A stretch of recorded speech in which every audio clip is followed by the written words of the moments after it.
Our message affirmation today, I alone give power to the authority figures in my life, because we all have them in our lives, and we have them in ways that are obvious and in ways that aren't so obvious. There's your boss at work. There is the doctor that you go see that gives orders, the policeman that pulls you over when you know that you were absolutely only going the speed limit.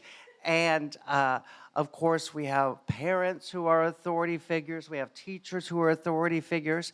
And so often in life, we have found ourselves in a circumstance or situation where an authority figure has perhaps embarrassed us, belittled us, made us feel bad about ourselves, or just been too aggressive in their role as an authority figure. And each time that happens, this little nugget is being planted in our subconscious where we get weary of authority figures. And a lot of us, we're strong and we're able to surpass that and get over that. And there's also a lot of people, and I'm sure that you've experienced them and I have, who you run into who will just never let the issue go about how the boss is singling me out and picking on me, or any number of circumstances and situations that are unpleasant. And people give power to these authority figures. Now, of course, I'm not saying that anybody should, march up to a policeman and go all Zsa Zsa Gabor on him, or go and, tell your boss off. But understand their role in your life, and that it relates to that particular moment and that particular time.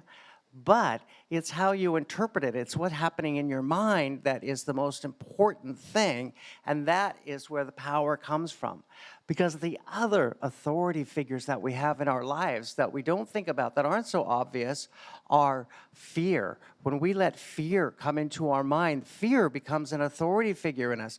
When we worry about our ability to hold on to our job, are we going to have enough resources to last us as long as we need? Is our health going to hold up? Are we going to come to a place where we lose our independence and can't be in our homes where we're happiest, and then with our life the way that we're used to it? There are all these things that build up inside of us.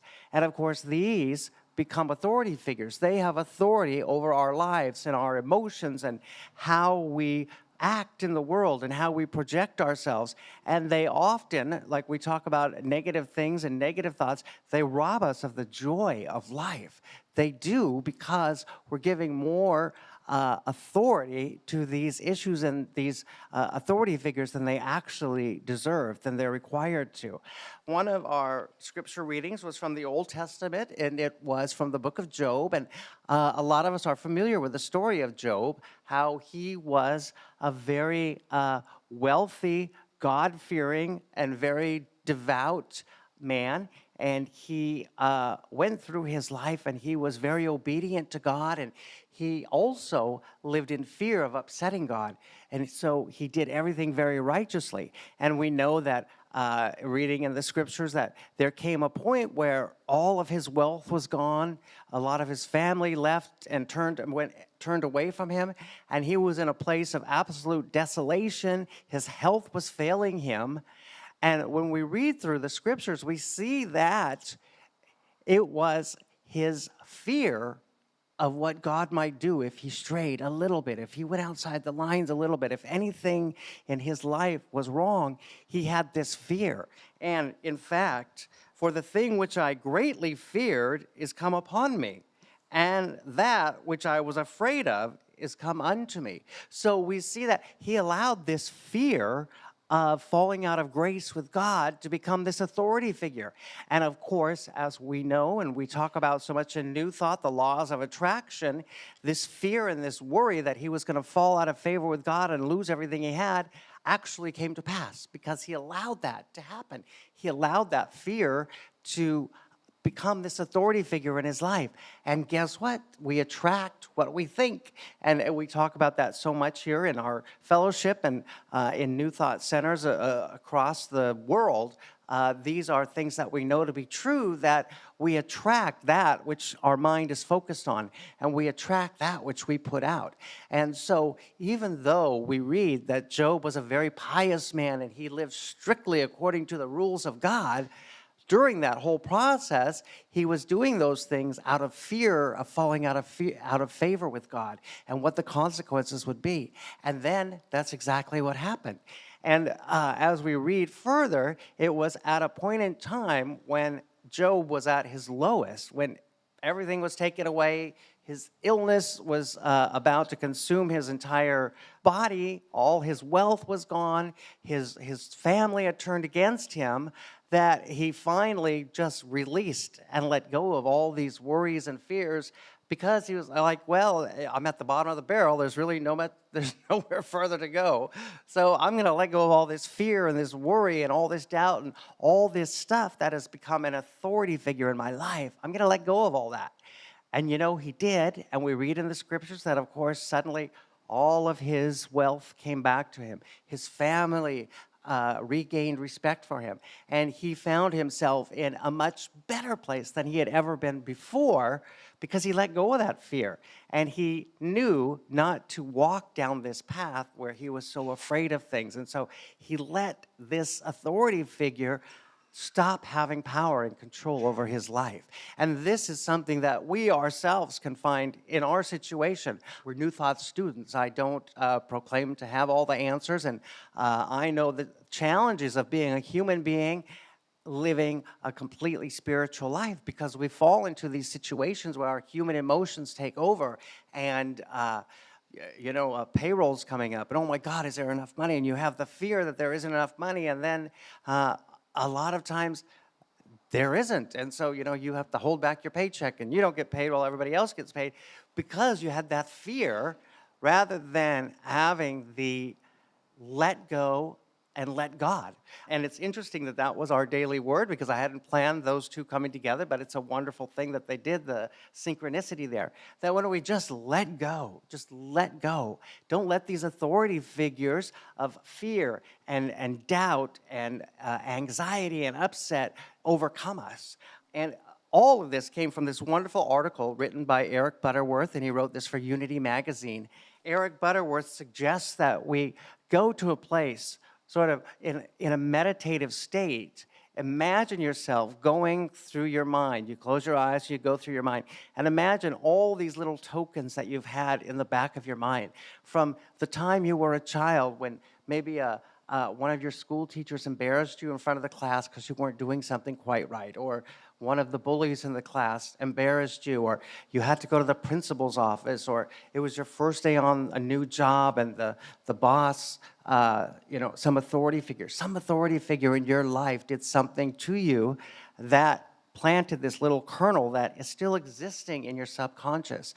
So what Eric Butterworth suggests is that we do take this time out of our day and imagine yourself kind of like you're in one of these modern day video games, where you are going through and you're remembering all these things, and you have a little laser gun and you're pointing at it and you're diminishing it to nothing but dust, so that it no longer has any power over your life to rob you of all the joy that is meant. Because as we talk about so much, our Creator is wanting all great things for us. Just like any parent wants for their child, your Creator wants great things for you. He means for us to have lives of great happiness and great health and great prosperity and great loving, peaceful relationships. And all of this is available to us, and it all begins here in our mind, and it all begins in the way that we see and project ourselves in life.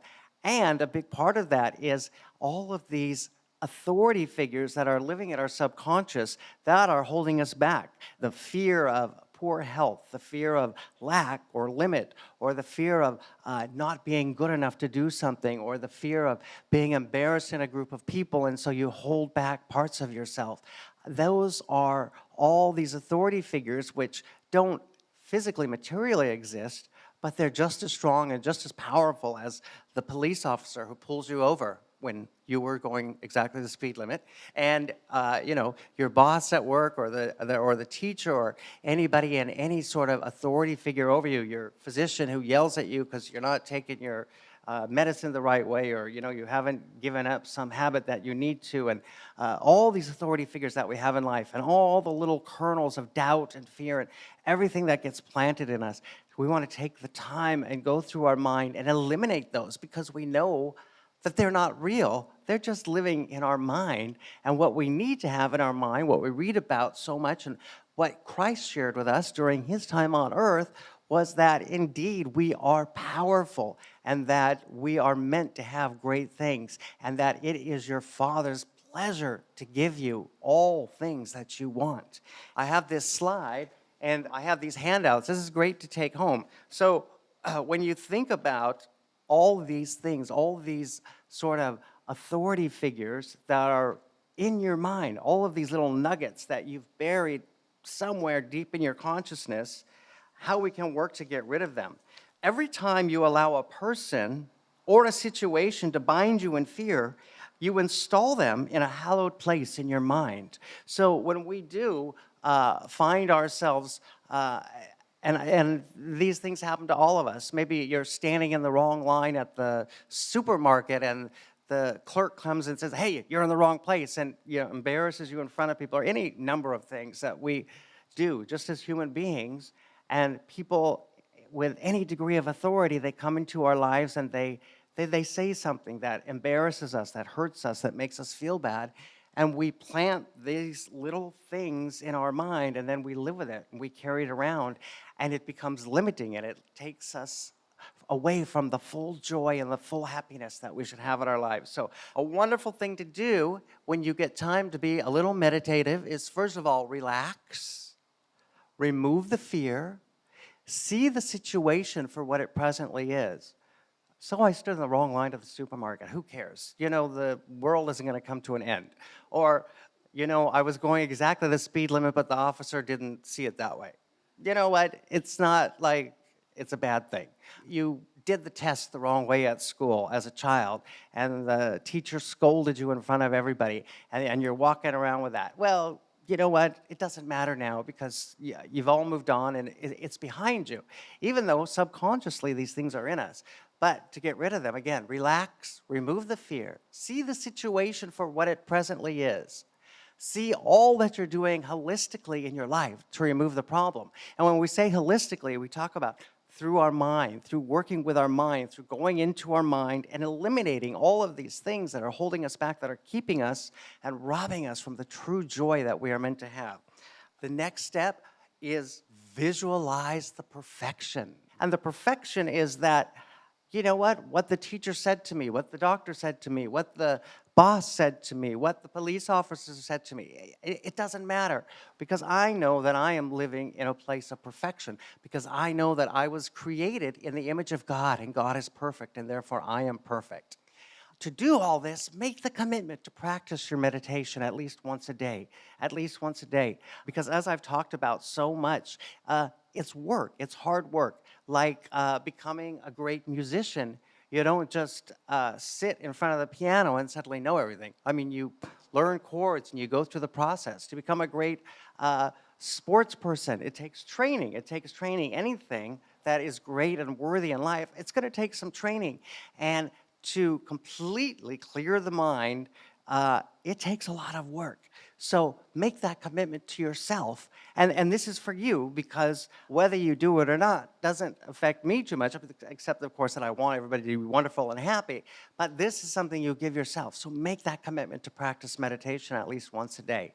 And these are wonderful ways to begin to work on eliminating all these kernels, all these non-existent authority figures which are actually ruling your life, and get rid of them so that you can live these lives that we're meant to have.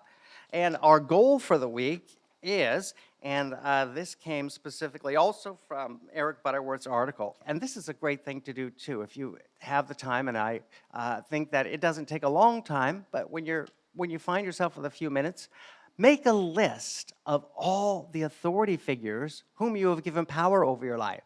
And be honest, nobody else is gonna see this. You're not gonna share this with anybody. This is just for you, for your benefit alone.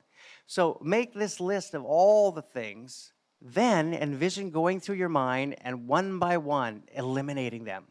Do this daily for 2 weeks. Eliminate these, and you'll see that all these things that are in your subconscious that are holding you back from all the greatness that we know that our Creator intended for us is going to just wash over us in the way that it's meant to be. So that is our goal for the week, and actually that's for 2 weeks. So I guess that means I get next week off. But anyways, no.